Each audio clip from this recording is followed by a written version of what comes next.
Entertainment through the ages. This is chapter 6, the second part of it, and we start on section 7. One uncompromising onslaught will serve as an example of the many that were made upon the music halls. The attack took place in a book entitled Days and Nights in London by J. Ewing Ritchie, which was published in 1880. The volume dealt with such things as the street boys of London, city nuisances out of gaol, or is that jail? Out of jail, in an opium den, and the music halls. The author was not a bigot. He had quite a lot of nice things to say about the opium den, which he visited. As regards the music halls, he said, in these days no one advocates a puritanical restraint and an abstinence from the pleasures of the world. It is because of this professed tolerance that his attack is important. Portent. Fanatics are usually few in number, and extremism generally defeats its own ends, but professedly tolerant people are numerous, and they use their protestations of tolerance as a sharp weapon. In several ways, this critic and the body of opinion which he represented was right. Artists, managers, audiences, and dramatic critics were many of them deploring the very things that were being attacked. Well-meaning outsiders, however, too often confused the good with the bad, the essential with the incidental. So it was with this undoubtedly worthy writer. In the music hall, he said, the people go to be amused, and the actor must amuse them. This is indisputable. If the actor could stand on his head and sing, he went on, immense would be the applause. He also deplored the enthusiasm shown the trapeze performers and acrobats. The use by artistes of dogs and monkeys was attacked not on humanitarian grounds, but merely as spectacles, which he thought were lowering to the dignity of the stage. In short, he was here attacking the cleanest form of entertainment that has ever been popular, the circus type. He was doing so because he would have preferred to see the people flocking to plays, particularly Shakespearean plays, expurgated, of course. One night he visited a music hall where there was an audience of about 3,000. Most of them were young men, many of whom had brought their wives and sweethearts with them. The hour was 10 o'clock, when men who have to get up early to work ought to be in bed. That is a delicious statement, pardon. That is a delicious statement. It indicates a great deal more than the manner in which this undoubtedly well-meaning type of reformer wished to regulate the lives of other people. Bicycling by riders in amusing dresses struck him as being very uninteresting, not because it was done badly, but because it was done at all. His main complaint, however, was that a man disguised as a sang a lot of low doggerel about his gal. The patter and business were the worst aspects of this performance. The comedian said that his gal had pimples and that he liked pimples, as they were signs of a healthy constitution. He then pretended to catch a flea. All of this sent the audience into fits of merriment. To the critic, it was the lowest depths of vulgarity. The charge of vulgarity, as distinct from indecency, has often been leveled against popular entertainments. Where a comedian is slated for his treatment of any particular subject, the critic is possibly right. But it was not the treatment to which this writer and others objected. It was the commonness, coarseness, vulgarity of the subject, just as it was not the lack of skill of the acrobats, trapezists, comic bicyclists, and similar entertainers, which called forth their ire, but the spectacles themselves. It will, therefore, be useful not only as regards the halls, but also as regards popular entertainments in general, to illustrate the aphorism that there are no vulgar subjects, only vulgar writers, for of course it applies to entertainers. Taking the flea as representative of all the other vulgar subjects which were dealt with in the music halls, let us see whether it is essentially a subject that is unfit for treatment. As critics of this stamp made out that it was, When Falstaff had departed this life, his saying was remembered that a flea sticking upon Bardolph's nose was a black soul burning in hell. But Falstaff was a common fellow, a very common fellow indeed, as was his upstart creator. Burns was another low person. He actually addressed a famous poem to a louse. We are departing slightly from the flea, but no matter, which he had seen upon a lady's bonnet in church, not a music hall. From his poem, The World, even critics of music hall vulgarity, perhaps it is only their ignorance, quotes the lines, O wadsome power that gifty gie us, to see ourselves as ithers see us, to take an up-to-date example, that most polite and sensitive of all puppet showmen, Mr. Walter Wilkinson, says in his delightfully written book, The Peep Show, when I found the audience laughing sufficiently to hold up the course of the play, I swallowed my shame easily, ran the fleas for all they were worth, and felt no end of a wag. So much for the oft-repeated charge of vulgarity of subject. No one, of course, defends vulgar treatment, but this was not at the back of the average critic's mind. Respectability is always more concerned with superficialities than with essentials. Above all the other objections to the music halls which were lodged by this critic, and those who thought with him, stood the drink question. Into the broad issues it is unnecessary to enter. Suffice it that no one who matters is sorry to see figures which mark the decline of the traffic. All that concerns us here is the manner in which critics used it as part of an attack on the music halls, a general attack embracing audiences and artistes, whether they drank or were teetotal. There was a sidebar, he said, at which the actors and actresses occasionally appeared on their way to or from the stage and affably drank with their friends and admirers. The other day I happened to hear a thief's confession, and what do you think it was? That it was his mingling with the singers off the stage that had led to his downfall. He was evidently a smart, clever young fellow, and had thought it a sign of his being a lad of spirit to stand treat to such people. Of course he could not afford it, and of course he had a fond and foolish mother. The second, of course, is determinedly sentimental, who tried to screen him in his downward career. The result was he embezzled his employer's money, and when that was discovered, imprisonment and unavailing remorse were the result.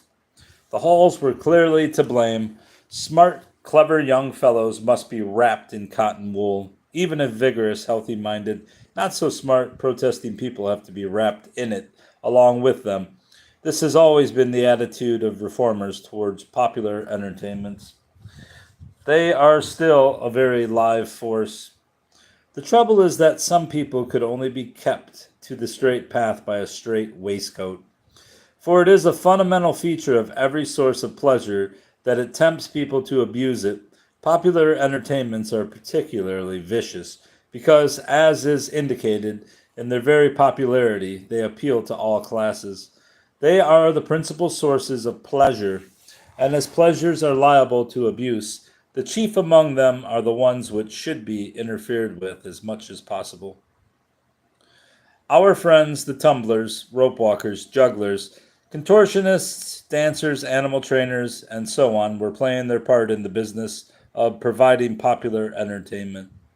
When they were jongleurs, they were of less importance than the troubadours, and the same status, with a few exceptions, was theirs in relation to the singers in the music halls. Some of the singers actually went under the name of troubadours or minstrels.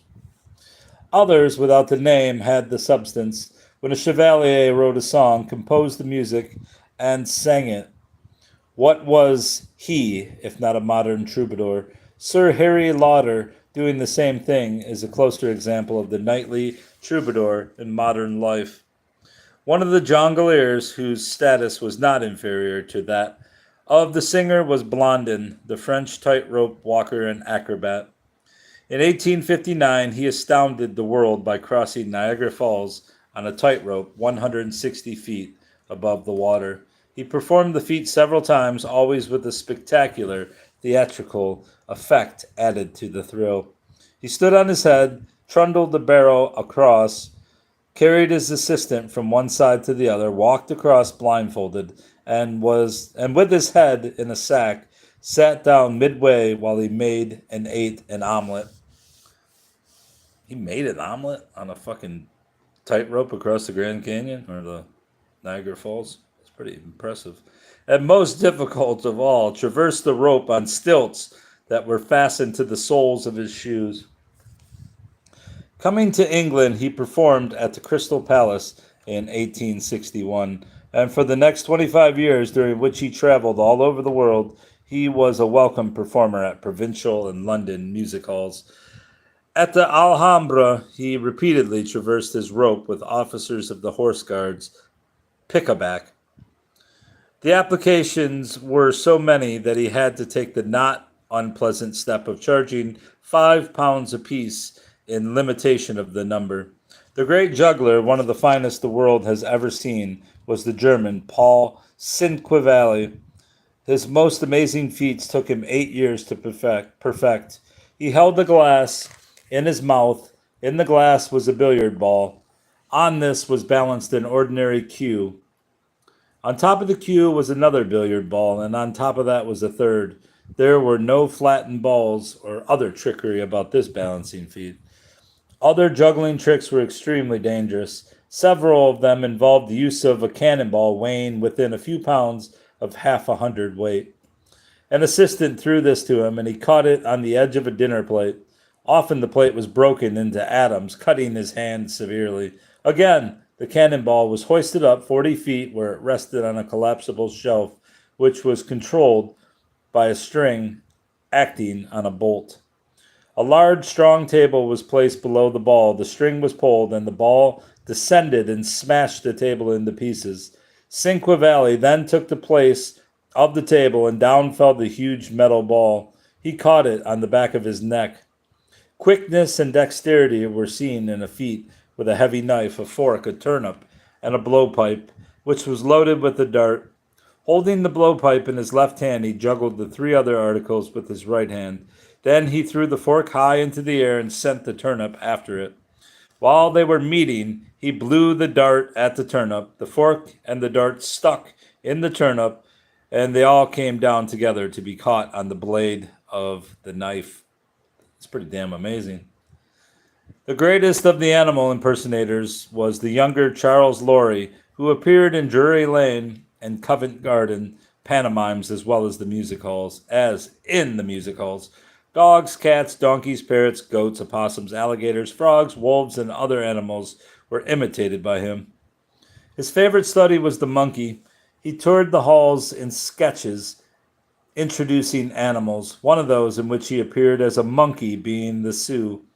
Chatty the monkey is given charge of his little girl playmate while the 2 men of the house, who are settlers, go in pursuit of some Sioux Indians. He unearths a soldier's coat and cap, shoulders a gun, and keeps sentry beneath the window in which the little girl is sleeping. Indians attack the hut, and Chatty, from the window or the roof, hurls missiles at them. They set the hut on fire, the girl being inside sleeping. Let's take a look. There he is, Cinquevalli, catching a cannonball on his neck. Who's this? Robert Hanlon, in a thrilling music hall churn, a somersault from bar to bar, 1895. Shoddy, and there's Dan Leno. Weirdly, he looks like Jay Leno. I wonder if they're related. Chatty rescues her, and the 2 settlers return. And not in time, however, to prevent one of the escaping Indians from plunging his knife into the breast of Chatty. Dying, the faithful animal takes the child tenderly in his arms. He breathes his last, and the curtain descends. For the humorist, the hilarious impersonation of animals, it is probable that nothing has ever surpassed, if anything has equaled, the performances of the brothers Griffiths. The Blondin donkey, created in 1885, was at one moment lifelike, and the next it was twisted into shapes which would have been impossible had not the forelegs and the hind legs been experienced acrobats. The Griffiths also presented a wrestling lion, which gave its trainer more trouble than was necessary. Pogo, a descendant of the Blondin donkey, is a creation which made the king and queen share the general merriment at the Coliseum Royal performance in 1923. Fred Griffiths, whose own name was Delaney, had then been playing for more than 20 years with his son Fred, the original brother, having died in 1901. Section 9. Like Grimaldi, Dan Leno came of a theatrical stock, started the business as a child, worked hard, died at a comparatively early age, and was mourned by great critics and unlettered people alike. An incident which took place in Lancashire when he was 17 will fix his character. Things were going badly with his father and mother, with whom he appeared in sketches as regards engagements, and he was sent out to fend for himself. In the window of an inn, he saw an announcement that a free and easy would be held that evening, so he went in and interviewed the proprietor. The result was that he received permission to sing what he liked and collect what he could. 2 or 3 local working men gave songs, and then the youth went on, sang and danced, and was kept at it by the audience until closing time at 11 o'clock. He collected nearly £2, most of it being in coppers. That night he slept on the floor of the concert room. In the morning he started to walk home with his load of precious copper, his bundle slung over his shoulder on a stick, and a pair of ornate dancing clogs on his feet. On the road he met 3 beggars, a man, woman, and a child, who were singing a melancholy song. Dan, and he always remained the same, took pity on them, and diving into his pocket, he gave each of them a handful of coppers. Not a word was spoken on either side. After he had walked on a bit, he looked back, and they were still standing with their hands outstretched and full of coppers, gazing after him in open-mouthed amazement.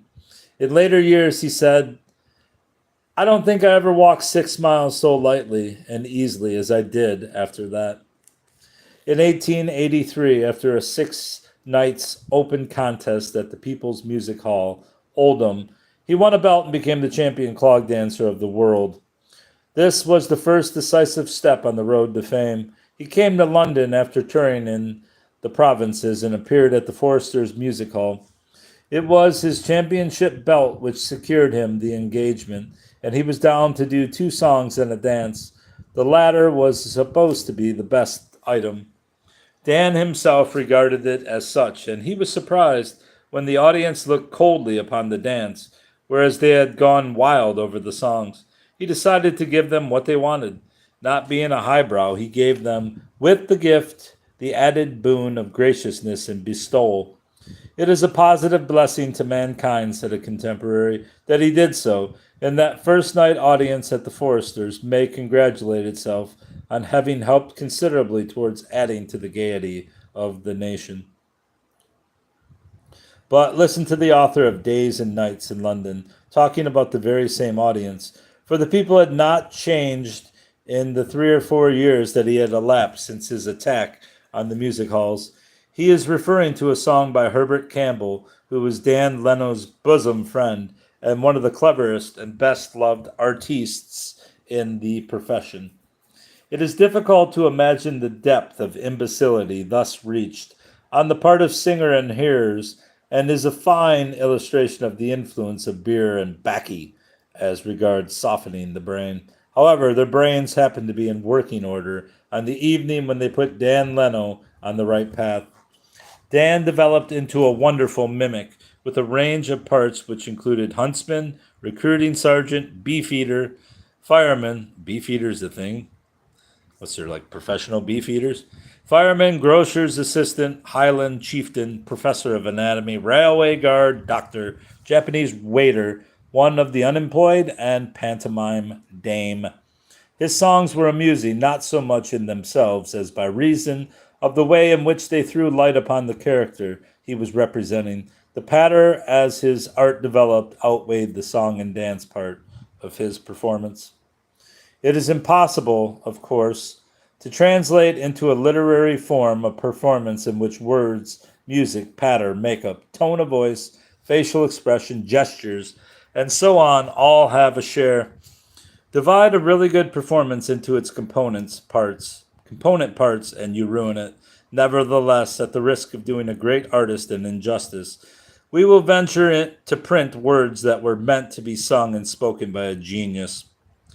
The following is from The Waiter. It will be noticed that the whole performance was really a monologue, some of it spoken, some of it in verse, but rhyme and prose being deliberately blended together in form and manner. A waiter's life is not so gay, carrying dishes, plates, or tray. For linen I have a lot to pay. In evening dress I'm all the day. The things you've got to do and say, fetch and take or clear away. It's quite enough to make you say you'd never wait again. Folks haven't got the slightest thought, they never stop to reason, and what they want are just those things, quite out of season.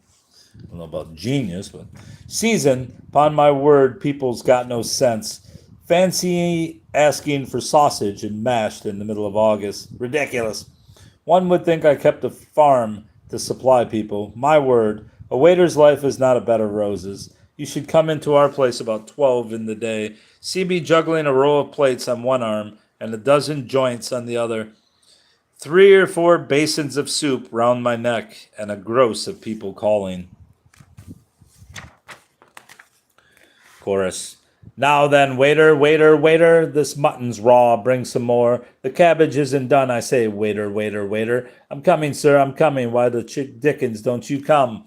The things are awful, I've got to tell, on purpose for the grub to sell. Declare it sweet, when off the smell would cause the customers to yell, and they'll shout. Then ring the bell and say the place is quite a sell. And if they're spared alive and well, they won't dine here again. Suppose a dinner costs a bob, 'twould puzzle an attorney to tell for just how many things I have made a separate journey. Journey, upon my word, some people think a waiter's on wheels. When I came here first, I was 6 inches taller than I am now. That will give you an idea how I have to run about. I've worn myself down to a point. I've got no feet. I've worn them off. I've had to have the bottoms of my legs turned up to make feet. Well, you can believe me, these trousers were knickerbockers when I came here first, and what you have to put up with, my word, and the silly things people ask for, fresh toes on roast, and a liqueur of stout. And one man wanted to know if I'd got a burglar to break into his steak pie. Another told me the sugar had too much sand in it for eating purposes and not enough for building with, just as if I could help it. Oh, Lord, there's someone shouting, now, then, waiter, waiter, waiter, etc. As a Highland chieftain, Dan Leno sang a burlesque Scots song, in the chorus of which he set out to describe a gathering of the clans. There were McGregor's men, McPherson's men, McTulloch's men, and Mac. His memory had failed him. He looked worried, searched his mind for the name, and then tried the effect of repeating the chorus. There were McGregor's men, McPherson's men, McTulloch's men, and Mac. Again he stuck, and again he puzzled his poor weary brain. He tried all sorts of devices, such as muttering the words below his breath. Once more he began, but the result was the same. He stamped his foot. I know there were some more men, he said to himself, but although he thought more painfully hard than ever, he could not remember the name of the clan. Half in resignation and half apologetically, he said to the conductor, never mind, go on with the dance. He threw himself body and soul into the energetic steps of the Highland fling. All his previous anxiety vanished as he performed the exhilarating dance. Then suddenly joy came into his eyes. He abruptly stopped dancing and clapped his hands for the orchestra to cease playing. Coming down to the footlights, he said to the conductor in a tone of triumph, McFarlane's men. He did not finish the dance, nor did he utter another word before he went off the stage. The resemblance between this turn and interesting, as it shows how, and of course, a device that was used by the greatest music hall comedian of his time was used later by the greatest music hall clown. It was not a line that eluded Grok, but his normal dexterity in the trick of throwing the bow of his violin into the air, smiling at the audience, and at the same time gracefully catching the bow as it descended. He tried to do this before playing, and to his great surprise and annoyance he failed. He made several other fruitless attempts, and then he retired behind a screen. The repeated appearance of the bow above the screen indicated that he was practicing. He came out again cheerlessly. Anxiously, he threw the bow into the air and missed it. Once again, he practiced behind the screen, and again he emerged moodily. Then he found that he had left his violin behind. When he had secured that, he had realized he had now forgotten the bow, and so on through a new series of worries which drove the original one from his head. At last he solved all his fresh perplexities. In his joy, he thoughtlessly threw the bow into the air, and without realizing that he was doing in a carefree manner what he had failed to achieve by taking thought, he caught it with ease and grace. Leno and Grach both expanded in these items the philosophy enunciated by Grimaldi in Tippity Witchet. Care's a silly calf, if to get fat you're trying, or to remember a line or catch a descending bow. The only ways to laugh. 10. Jenny Hill, the vital spark, began her career by singing in public house entertainments. By the time she had reached her early 20s, however, she was appearing at the principal music halls. For the next 25 years, until near the end of the century, she was, for comedy or pathos, the greatest actress on the music hall stage. She was one of the first to play sketches in the halls, these including such varied specimens as The Little Stowaway, On the Continong, The East End Girl, and What Cher, R.A. The first lady artiste to visit America, she had a wonderful success. Lottie Collins created the furor in 1891 by her singing and dancing of Ta-Ra-Ra Boom Die. So abandoned was her dancing, and so often did she give encores, that once or twice when she came off the stage at the Grand Theatre, Islington, where she was appearing in the pantomime Dick Whittington, she fainted. Here are two of the verses. A smart and stylish girl, you see, belle of good society, not too strict but rather free, yet as right can be. Never forward, never bold, not too hot and not too cold, and the very thing I'm told, that in your arms you'd like to hold. Chorus, ta-ra-ra, boom die, ta-ra-ra, boom die, etc., etc. I'm a timid flower of innocence. Pa says that I have no sense. I'm one eternal big expense, but men say that I'm just immense. Ere my verses I conclude, I'd like it known and understood. Though free as air, I'm never rude. I'm not too bad and not too good. Chorus, ta-ra-ra, boom die, etc. In the same pantomime, Dick Whittington, Harry Randall, unawed by the tremendous success of Ta-Ra-Ra Boom Die, came on immediately after Lottie Collins with a parody to the same music. He did a comic dance round the stage, instead of the parody being overshadowed by the brilliance of the original, and it might easily have ended in a fiasco. It was also a big success. In a few evenings, Lottie Collins and Harry Randall were singing verses as a duet. It was in this pantomime that Harry Randall introduced a very clever piece of business in connection with George Beauchamp's Get Your Haircut, which was being sung everywhere. He describes it himself in Harry Randall, Old Time Comedian. On my first entrance, my hair reached to the nape of my neck, and immediately the trombone in the band blared out bars of Get Your Haircut. I glared at him indignantly and brought in my gag. I shall give you such a smack in the face in a minute, with the accent well on the smack, and at very subsequent entrance this business was repeated by different members of the orchestra. As my hair became gradually shorter, what a lot of wigs I had to provide. Finally, in the last scene, when the whole of the band rose and ejected the tune at me, I took off my hat, appeared entirely bald, and remarked that I'd had it. Shampushed. All right. Domestic affairs entered into many of the songs of Harry Randall, as into those of music hall comedians in general. They saw the humor in real life, and a song with a chorus like this deals with an eternal part of existence. For we've got nothing to eat in the house, and my wife's a cook. All day long she studies the recipes in the cookery book. She shows us the pictures of turkeys and ducks. It makes your mouth water to look. While she's talking of carving, the kids are starving, and my wife's a cook. For an example of the song that dealt with subjects far removed from London life, although, of course, most good songs, whatever their setting and subject, have an international appeal, one may turn to Eugene Stratton, the singing, dancing, and whistling burnt cork minstrel. He was a serious, even an earnest artiste, and evoked rapt attention. Let's look at these before we get into the story. Ari. There's Ari. What did she know about railways? Mrs. Marie Lloyd. There's Blondin on his tightrope and performing geese at the Empire in 1897. There was humor in his impersonations, that being Stratton, and often a touch of divinest melancholy. Melancholy is a thing which pleases everyone if it is not dealt out too liberally. Where it is present, the highbrows feel that they are having value for the expenditure of their valuable time, and even ordinary people like at times to feel reasonably sad about someone else's troubles.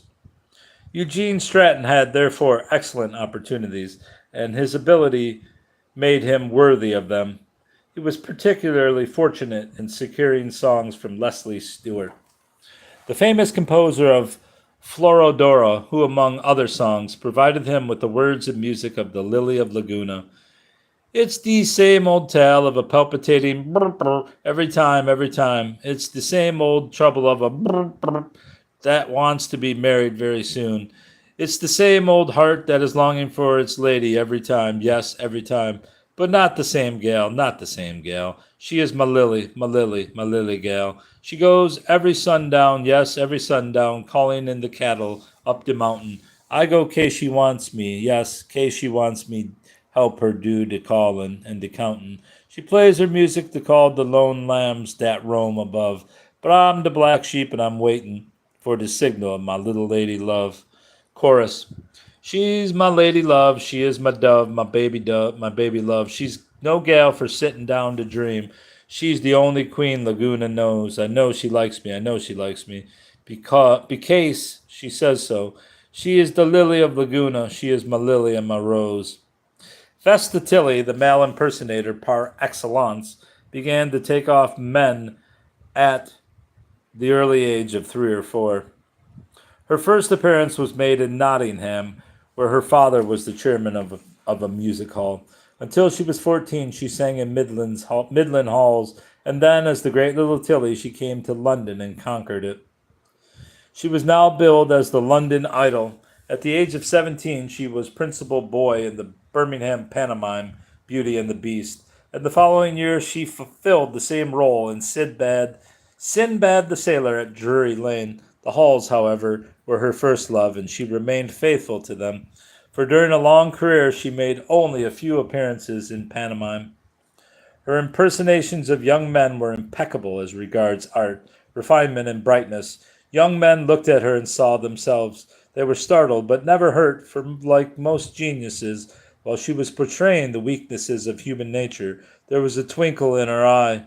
There was however, a suspicion of a tear in it, when she appeared as a swaggering young recruit and sang perhaps the best of her songs, Jolly Good Luck to the Girl Who Loves a Soldier.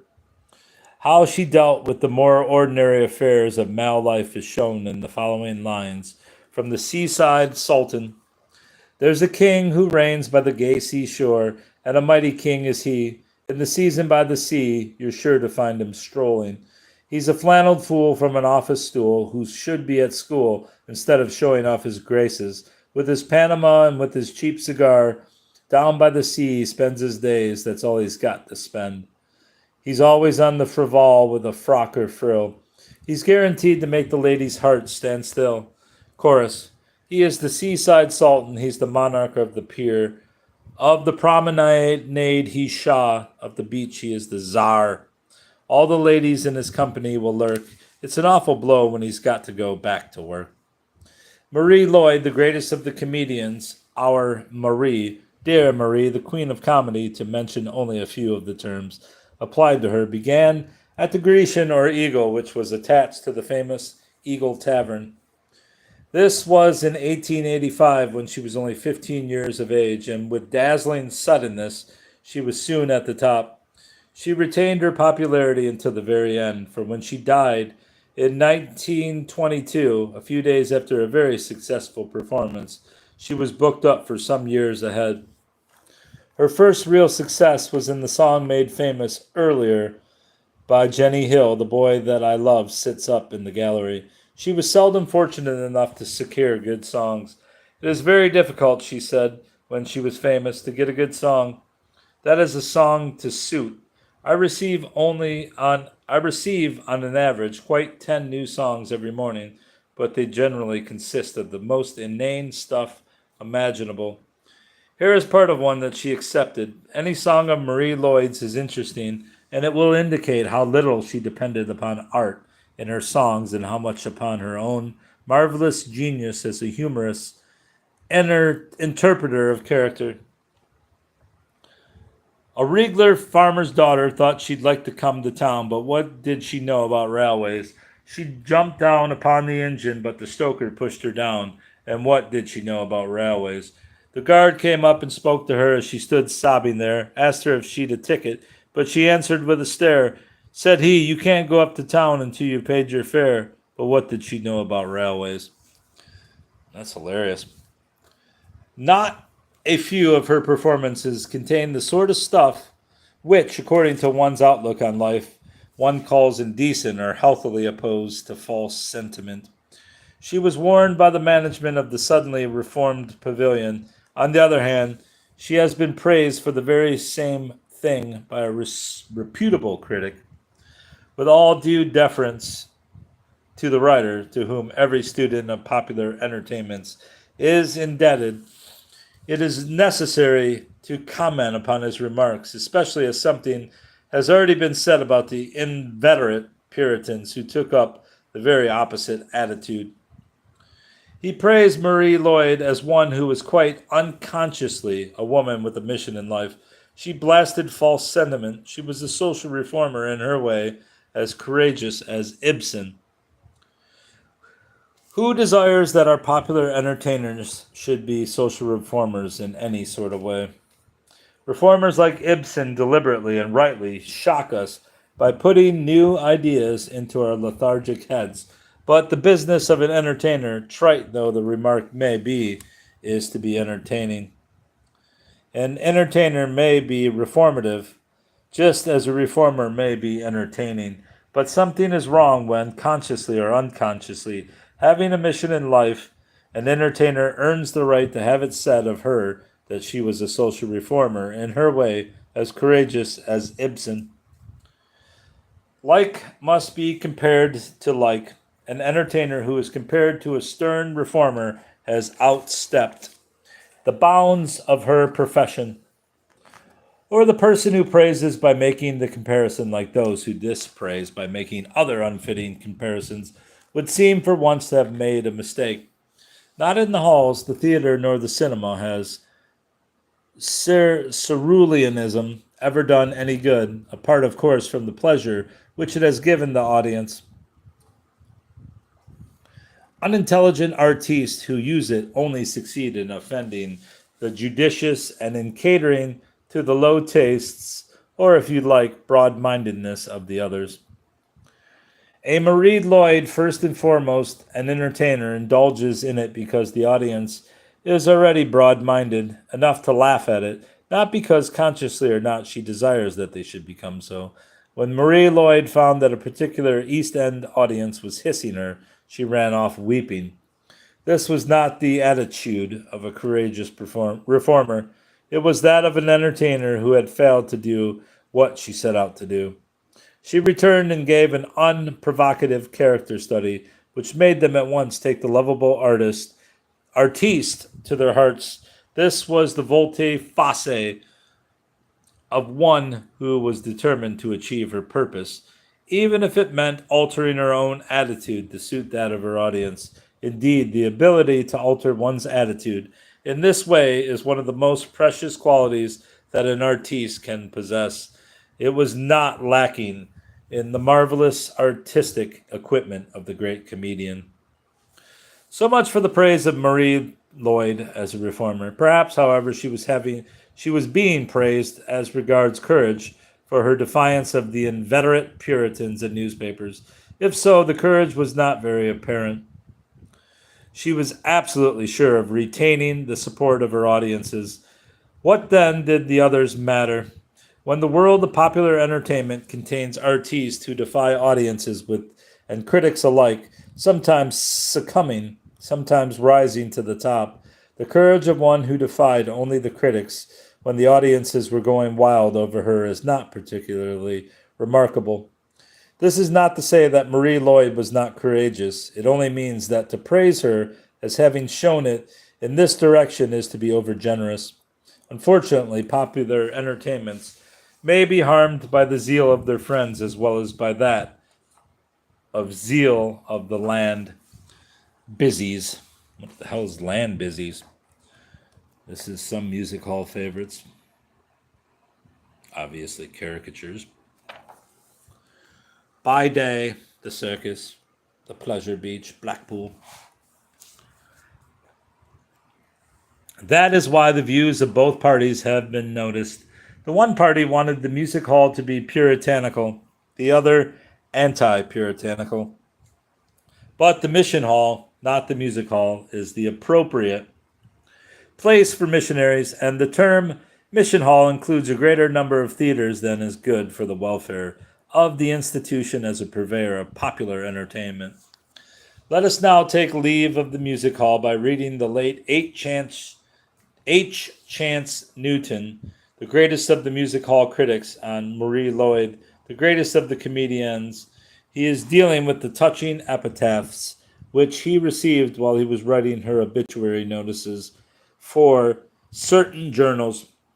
One of the best epitaphs, however, on the ever unselfish charity of the Empress of serial comedy, as she was often billed, was given to me at the end of the week in which she died by good old Joe Elvin, who has done so much himself for needy prose. What ho, Chancy! He too, like Marie, always addressed me thus. This is a blooming sad Saturday night for poor prose. I give yer my word.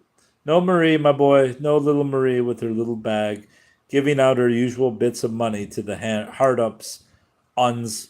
My God, what a Saturday night for them. Sonny? I don't know what the hell that meant. I guess she was giving away her money. And that's the end of chapter 6. How long is chapter 7?